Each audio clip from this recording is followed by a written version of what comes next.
Hello friends, ये video मैं पहला वीडियो बना रहा हूँ यूट्यूब के लिए। और इस वीडियो के माध्यम से मैं यूपीएससी से रिलेटेड जो मैं खुद अपनी पढ़ाई कर रहा हूँ और जो मेरा अभी तक का जर्नी रहा है उस पे कंसेप्चुअल क्लैरिटी के लिए कुछ टॉपिक्स डालूँगा।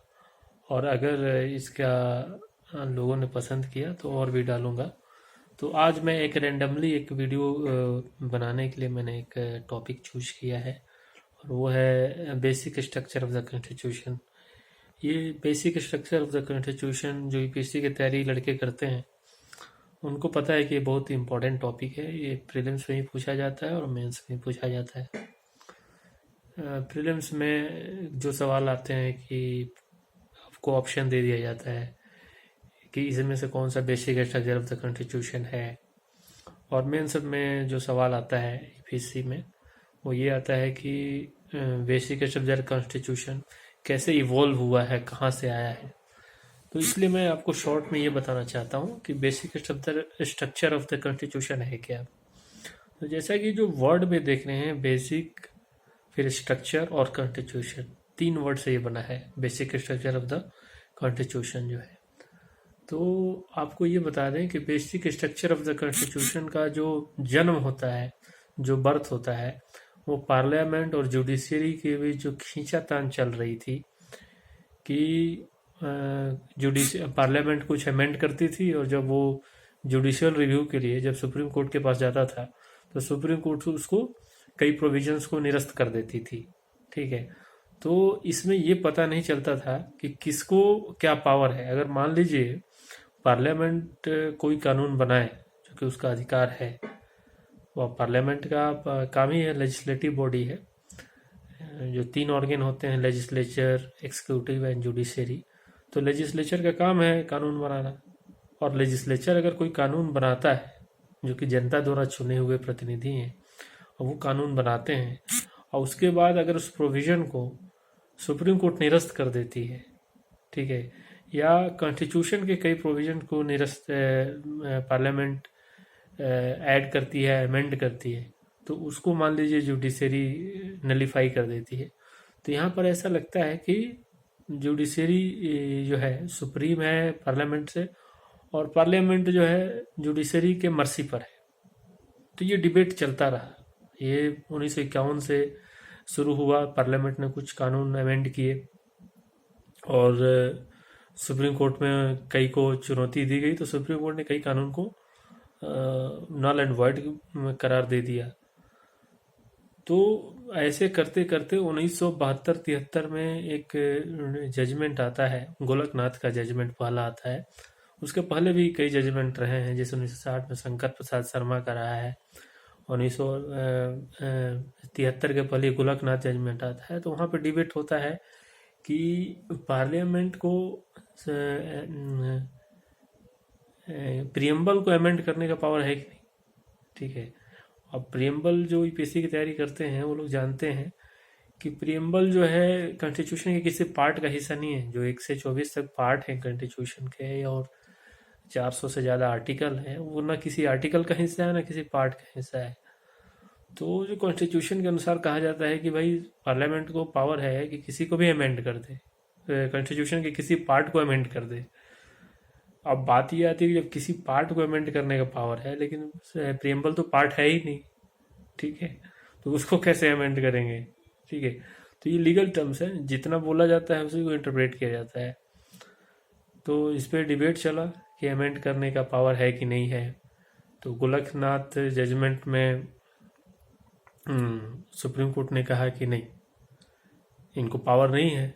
ठीक है, मतलब इनका लिमिटेड पावर है। फिर दूसरा जो डिबेट आता है कि फंडामेंटल राइट को अमेंड करने का पावर है कि नहीं पार्लियामेंट को। तो फंडामेंटल राइट आपको पता है कि जो आर्टिकल 13 से 35 तक संविधान में दिए गए हैं, और ये नागरिकों को दिए गए हैं, हर एक सिटीजन को दिए गए हैं, ताकि वो अपने अधिकारों की रक्षा एक्सिक्यूटिव और लेजिस्लेटिव से कर सके और एक मीनिंगफुल लाइफ जी सके। तो अगर उसको भी अगर पार्लियामेंट अमेंड कर दे तो फिर सिटीजन के पास बनेगा क्या। तो ये एक बड़ा मुद्दा हमेशा रहा कि पार्लियामेंट को फंडामेंटल राइट्स को अमेंड करने का पावर है कि नहीं। तो इस तरह का ये जो खींचातान चलते रहा, तो अल्टीमेटली क्या किया, सुप्रीम कोर्ट ने 1973 में एक जजमेंट दिया जिसको केशव नंद भारती जजमेंट से बोलते हैं। और उसमें सुप्रीम कोर्ट ने बोला कि पार्लियामेंट को कॉन्स्टिट्यूशन को अमेंड करने का अधिकार है, और इवन प्रियम्बल को भी है, इवन फंडामेंटल राइट को भी है। लेकिन पार्लियामेंट का ये पावर जो है, ठीक है, संविधान के बेसिक स्ट्रक्चर को चेंज करने का नहीं है। अब ये देखिए कि जो word basic structure of constitution है, संविधान में कहीं नहीं लिखा हुआ है, ठीक है। और सुप्रीम कोर्ट ने कहा कि पार्लियामेंट को संविधान को अमेंड करने का तो अधिकार है, लेकिन उसके बेसिक स्ट्रक्चर को अमेंड करने का अधिकार नहीं है। तो सवाल ये आता है कि फिर बेसिक स्ट्रक्चर है क्या, जब संविधान में लिखा ही नहीं हुआ है। तो ये कौन डिसाइड करेगा कि बेसिक स्ट्रक्चर क्या है कॉन्स्टिट्यूशन का। तो सुप्रीम कोर्ट ने उस समय ये 1973 के जजमेंट में ये बताया नहीं कि basic structure of the constitution क्या है, लेकिन उन्होंने ये जरूर बोला कि basic structure of the constitution वो संविधान की बातें हैं जो संविधान निर्माताओं ने बनाते समय भारत के संविधान के लिए, भारत के समाज के लिए जो कल्पना की थी। और ये बात बाद में जस्टिस मिश्रा, जो दीपक मिश्रा थे, वो 2013, 16, 17 के अराउंड उन्होंने कहा था कि बेसिक स्ट्रक्चर जो है संविधान को जब एक साथ पढ़ा जाता है और उससे जो अमृत टाइप का चीज निकलता है कि भाई ये हर जगह है, ठीक है, ये संविधान निर्माता चाह रहे हैं, वो बेसिक स्ट्रक्चर है। तो सुप्रीम कोर्ट ने अपने अलग अलग जजमेंट में अलग अलग कॉन्सेप्ट को basic structure of the constitution कहा है। जैसे कि पार्लियामेंट्री फॉर्म ऑफ डेमोक्रेसी, यानी कि मतलब पार्लियामेंट जो है, पार्लियामेंट्री फॉर्म ऑफ गवर्नमेंट को प्रेसिडेंशियल फॉर्म ऑफ गवर्नमेंट नहीं कर सकती, जैसा आजकल चलते रहता है कि नहीं भाई मोदी जी चुनाव लड़ेंगे और उनके दम पे चुनाव लड़ा जाए, ये एमपी क्या क्या काम है, करते तो कुछ है नहीं, ठीक है, मोदी जी के नाम पे चुनाव जीतते हैं तो प्रेसिडेंशियल करा दो। लेकिन अगर आप इस जजमेंट को पढ़ेंगे तो आपको लगेगा कि ये संभव नहीं है, क्योंकि पार्लियामेंट्री फॉर्म ऑफ गवर्नमेंट जो है basic structure of the constitution है। और उसी तरह सेकुलरिज्म का डिबेट हमेशा चलते रहता है कि secularism basic structure of the constitution है कि नहीं।